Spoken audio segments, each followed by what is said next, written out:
দর্শক, আওয়ামী লীগ সরকারের দুইবারের এমপি, নড়াইল থেকে নির্বাচিত এমপি মাশরাফি বিন মুর্তজা বাংলাদেশ ক্রিকেট দলের সাবেক অধিনায়ক এবং বলা হয় বাংলাদেশের ক্রিকেটের সর্বকালের সেরা অধিনায়ক মাশরাফি বিন মুর্তজা।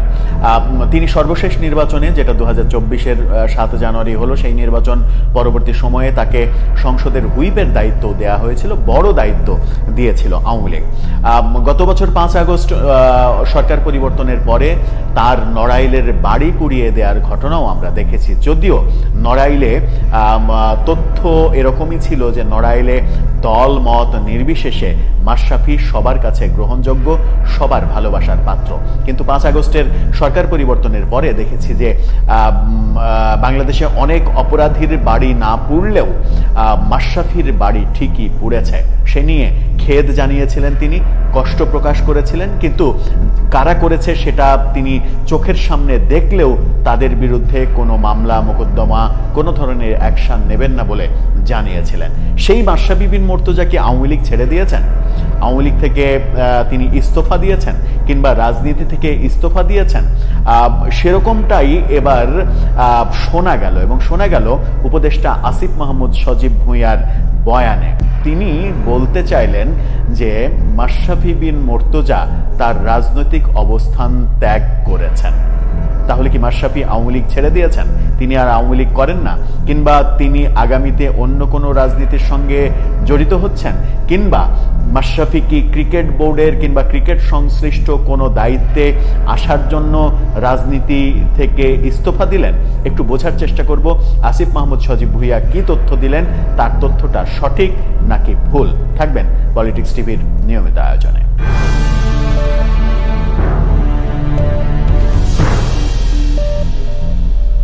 দর্শক, বলছিলাম বাংলাদেশের ক্রিকেটের মানে দুর্দিনের যে হীরকখণ্ড বলা হয় মাশরাফি বিন মুর্তজা, এবং বাংলাদেশের ক্রিকেটের বর্তমানে ভয়াবহ পরিণতির সময়ে যে দুইটা নাম সব থেকে বেশি উচ্চারিত হচ্ছে, সেই দুইটা নাম হচ্ছে মাশরাফি বিন মুর্তজা এবং সাকিব আল হাসান। অনেকেই বলছেন যে মাশরাফিকে যদি দলের আশেপাশে রাখা হতো কিংবা সাকিব আল হাসানকে যদি দলে রাখা হতো, সাকিব যদি দলে থাকতেন, তাহলে আজকে আফগানিস্তানের সঙ্গে 200 রানের ব্যবধানে হারের এই ন্যাক্কারজনক, ইতিহাসের সব থেকে ন্যাক্কারজনক হারের এই দৃশ্যটা বাংলাদেশের ক্রিকেট দর্শকদের দেখতে হতো না। আর সেই মাশরাফি সম্পর্কেই উপদেষ্টা আসিফ মাহমুদ সজীব ভুঁইয়া যে মন্তব্যটা করলেন, সেই মন্তব্যটা আমার কাছে অন্তত বেশ চাঞ্চল্যকর মন্তব্য মনে হয়েছে। মন্তব্যটা সঠিক নাকি ভুল একটু বোঝার চেষ্টা করে চলুন। দেশ রূপান্তর এটা নিয়ে একটা নিউজ করেছে, তাদের শিরোনামটা আপনারা দেখে নিতে পারেন। সেখানে বলা হচ্ছে মাশরাফি তার রাজনৈতিক অবস্থান থেকে সরে এসেছে আসিফ মাহমুদ। অর্থাৎ আসিফ মাহমুদ বলছেন মাশরাফি বিন মুর্তজা তার রাজনৈতিক অবস্থানে আর নেই, অর্থাৎ আওয়ামী লীগে আর নেই, তিনি আওয়ামী লীগ ছেড়ে দিয়েছেন, তার রাজনৈতিক অবস্থা তিনি ত্যাগ করেছেন। কি বলছেন তিনি? 5 আগস্ট অভ্যুত্থানের পর থেকেই আওয়ামী লীগের নেতাকর্মীরা আত্মগোপনে চলে যান অথবা দেশ ত্যাগ করেন। একই পরিণতি বরণ করেন দলটির হুইপ এবং সাবেক ক্রিকেটার মাশরাফি বিন মুর্তজা। তবে এবার অন্তর্বর্তী সরকারের একই পরিণতির কথা বললেও মাশরাফি কিন্তু দেশ ত্যাগ করেননি কিংবা তাকে কারাবরণ করার ঘটনাও আমরা দেখিনি। অন্তর্বর্তী সরকারের ক্রীড়া উপদেষ্টা আসিফ মাহমুদ সজীব ভুঁইয়া দাবি করেছেন মাশরাফি তার পূর্বের রাজনৈতিক অবস্থান থেকে সরে এসেছে। কোন প্রেক্ষাপটে দাবি করলেন তিনি? সাকিব আল হাসান প্রসঙ্গে এক সাক্ষাৎকারে তিনি এই মন্তব্য করেছেন। সাকিবকে দেশে খেলতে দেওয়ার বিষয়ে সহায়তা করার সুযোগ নেই বলেও তিনি জানিয়েছেন। শেখ হাসিনাকে সমর্থন করাই সাকিবের বিষয়টি আলোচনায় আসার মূল কারণ বলে উল্লেখ করেছেন তিনি। অর্থাৎ শেখ হাসিনার ওই যে জন্মদিনে শুভেচ্ছা জানিয়েছেন, সেই কারণেই প্রকাশ্যে এবার বলা শুরু করেছেন যে সাকিবকে যেন কোনোভাবে বাংলাদেশের ক্রিকেটের সঙ্গে সংশ্লিষ্ট করা না হয়। বোর্ডে এ ধরনের বার্তাও পাঠিয়েছেন, যেটা সরকারের হস্তক্ষেপ বাংলাদেশের ক্রিকেট বোর্ডে। সেই দৃষ্টিকোণ থেকে যদি আইসিসি দেখে, তাহলে বাংলাদেশের ক্রিকেটের জন্য সেটা অশনিসংগত হতে পারে।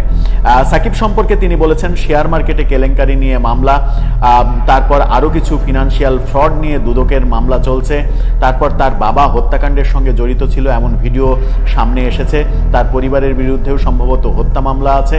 এটা একটা নতুন তথ্য মনে হচ্ছে, তার বাবা হত্যা মামলার সঙ্গে জড়িত এরকম খবর এর আগে শুনিনি, এই প্রথম শুনছি।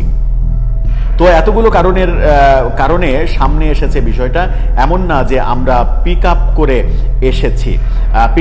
নিয়ে এসেছি, অর্থাৎ আমরা এই বিষয়গুলোকে টেনে আনিনি, এগুলো এমনিই ঘটেছে। এইসব কারণে তাকে দলে খেলতে দেওয়ার কোনো কারণ নেই।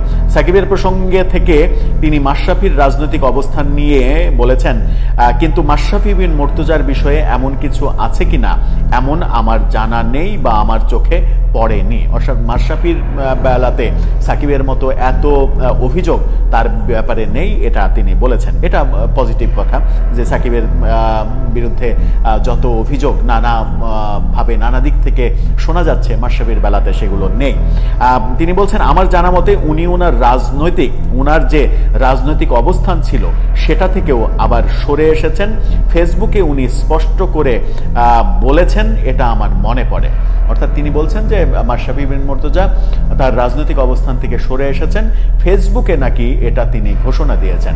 কিন্তু মাশরাফি কবে ফেসবুকে ঘোষণা দিলেন যে তিনি আওয়ামী লীগের রাজনীতি থেকে সরে আসলেন সেটা চোখে পড়েনি। কি বলছেন তিনি একটু বোঝা যাক। পত্রিকা বলছে যে প্রসঙ্গত মাশরাফি তার রাজনৈতিক অবস্থান পরিবর্তনের ইঙ্গিত গত বছরের আগস্টে এক সাক্ষাৎকারে দিয়েছিলেন। তখন তিনি বলেছিলেন, যখন রাজনীতিতে ছিলাম ক্রিকেট বোর্ডে থাকার চেষ্টা করিনি, এখন রাজনীতিতে নেই, এখন যদি বোর্ডে থাকার চেষ্টা করি বা থাকতে চাই তাহলে কেমন হয়ে যায় না। গত এক বছরে মাশরাফির 14টি ফেসবুক পোস্টের কোনোটি আওয়ামী লীগ সম্পর্কে নয়। অন্যদিকে সাকিব একই সময়ে নানাভাবে নানা আলোচনা হয়েছে। অর্থাৎ গত এক বছরে 14টি ফেসবুক পোস্ট দিয়েছেন মাশরাফি, তার কোনোটি আওয়ামী লীগ সংশ্লিষ্ট নেই। এই কারণেই আসিফ মাহমুদ সজীব ভুঁইয়া মনে করছেন যে তিনি আওয়ামী লীগের রাজনীতি থেকে সরে এসেছেন। কিন্তু ওই যে সাক্ষাৎকারের কথা দেশ রূপান্তর উল্লেখ করছে, সেই সাক্ষাৎকারে মাশরাফি যেটা বলেছিলেন, ক্রিকেট বোর্ডে আসা নিয়ে কথা বলেছিলেন যখন রাজনীতি করেছি, অর্থাৎ যখন তিনি রাজনীতিতে সক্রিয় ছিলেন তখন ক্রিকেট বোর্ডে আসার তিনি চিন্তা করেননি। এখন রাজনীতিতে সক্রিয় নেই, এখন তো এটা নিয়ে ভাবার কোনো স্কোপ নেই। অর্থাৎ আমি যতটুকু বুঝেছি তার সেই বক্তব্য, সেটা হচ্ছে যে তিনি রাজনীতি করেছেন তখন তার সুযোগ ছিল ক্রিকেটে আসা, কিংবা ক্রিকেট বোর্ডে আসা, কিন্তু তিনি আসতে পারেননি। তখন কি কারণে আসতে পারেননি সেটাও কিন্তু একটা মজার ব্যাপার। নাজমুল হাসান পাপন, তার সঙ্গে মাশরাফির সম্পর্কটা খুব একটা ভালো ছিল না বলেই মাশরাফি ক্রিকেট বোর্ডে যেন আসতে না পারেন সেই ব্যাপারে নাজমুল হাসান পাপন বেশ সজাগ ছিলেন, এরকম ব্যাপারও আমরা দেখেছি। এবং মাশরাফিকে নানাভাবে খেলতে না দেওয়া, দল থেকে সাইড করে দেওয়া, এগুলোর পেছনে নাজমুল হাসান পাপনের এক ধরনের ভূমিকা ছিল, সেগুলোও আমরা দেখেছি। সেই ব্যাপারগুলো তিনি হয়তো প্রকাশ করতে চাননি, ওইভাবে প্রকাশ করেছেন। কিন্তু তিনি এখন যখন রাজনীতির সঙ্গে জড়িত নেই, তখন ক্রিকেট বোর্ডে আসার ব্যাপারটা তো প্রশ্নই আসে না। এই ব্যাপার বলতে কি তিনি এটা বোঝালেন যে তিনি আর আওয়ামী লীগের রাজনীতির সাথেই নেই, নাকি আওয়ামী লীগের রাজনীতি করার সুযোগ যেহেতু এখন নেই, রাজনৈতিক কর্মকাণ্ড নিষিদ্ধ করেছে সরকার, আওয়ামী লীগের রাজনীতিতে অ্যাক্টিভ এরকম যদি ব্যাপারগুলো দৃশ্যমান হয় তাহলে তিনি গ্রেপ্তার, মামলা, মোকদ্দমা এইসবের কবলে পড়তে পারেন, এই কারণেই তিনি কৌশলে এই কথাটা বলেছেন, নাকি সত্যি সত্যি তিনি আওয়ামী লীগের রাজনীতি থেকে ইস্তফা দিলেন, ব্যাপারটা ধোঁয়াশাপূর্ণ। যদিও আসিফ মাহমুদ সজীব ভুঁইয়া বলতে চাইছেন যে মাশরাফি বিন মুর্তজা তার রাজনৈতিক অবস্থান থেকে সরে এসেছেন। তাহলে কি আমরা এটা ভাবতে পারি যে মাশরাফি তার আগের রাজনীতি অর্থাৎ আওয়ামী লীগের রাজনীতি থেকে সরে আসছেন বাংলাদেশের ক্রিকেট বোর্ডে যে কোনোভাবে যে কোনো একটা বড় জায়গা পাওয়ার জন্য?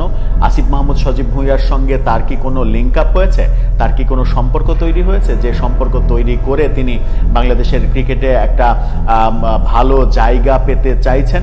যদি সেটা হতো তাহলে তো ক্রিকেট বোর্ডের যে নির্বাচন হলো সেই নির্বাচনে মাশরাফিকে দেখা যেত কোনো একটা ক্লাবের প্রতিনিধি হিসেবে তিনি তো পরিচালক হিসেবে নির্বাচন করতেন, কিংবা সেই নির্বাচন করার সুযোগ আসিফ মাহমুদ সজীব ভুঁইয়া তাকে দিতেও পারতেন। যখন আমরা দেখলাম যে তামিম ইকবালের সঙ্গে প্রথম দিকে আসিফ মাহমুদ সজীব ভুঁইয়ার এত বেশি ঢলাঢলি সম্পর্ক, মনেই হচ্ছিল যে কোনো মূল্যে তামিম ইকবাল বোর্ড প্রেসিডেন্ট হয়েই যাবেন। শেষ দিকে দেখলাম সেই তামিমের সঙ্গেই আসিফ মাহমুদ সজীব ভুঁইয়ার সম্পর্কে ভাটা পড়েছে এবং তামিম সরাসরি আসিফের বিরুদ্ধে অভিযোগ করেছেন, অভিযোগ করে নির্বাচন থেকেই সরে দাঁড়ালেন। সেই কারণেই আসিফের সঙ্গে সম্পর্ক কার কতদিন স্থায়ী হবে সেই ব্যাপারটা কিন্তু গ্যারান্টি দেওয়া যায় না। ফারুক আহমেদের সঙ্গেও সম্পর্ক কয়েক মাস মাত্র স্থায়ী হয়েছে, খুবই ভালো সম্পর্ক মনে হচ্ছিল, পরবর্তীতে দেখলাম যে সেই ফারুক আহমেদকেই তিনি সরিয়ে দিলেন।